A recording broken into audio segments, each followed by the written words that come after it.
On today's video, I'm taking a look at updating your Mac. So let's get started. On the top left hand corner of your screen, you're going to see the Apple logo. Just go ahead and click onto it. Your second option will say System Settings, and then the App Store would be your third option. Before, we used to do all our updates in the App Store. It's a very long time ago. Now, system updates will always be in System Settings. So let's just click on that option. Once that pops up, you should see something like so.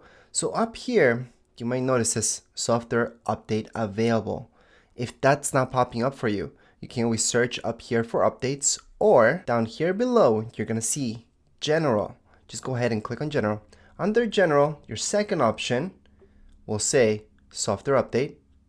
And from here, we should see the latest update for your Mac. If for any reason you're not getting any updates, you can turn on and off automatic updates. That should refresh your Mac. You should be able to see the latest update. If you click on more information, you will see how big this is and what this is.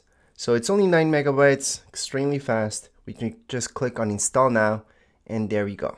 It's just gonna install it that fast. So first of all, yes, it's gonna download the update, then install it. However, for most of you, this will be in seconds.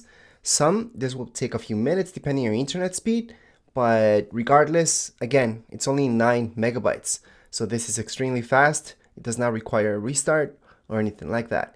Yes, I suggest making a backup usually off your Mac before running any updates for that matter. However, this one's that small that I didn't really say that at the start of this video, so it's okay. Right now we are done with that update, and that's it for this video. If you guys have any comments, questions, you guys can write down here in the comments area. Don't forget to subscribe and like. Thank you.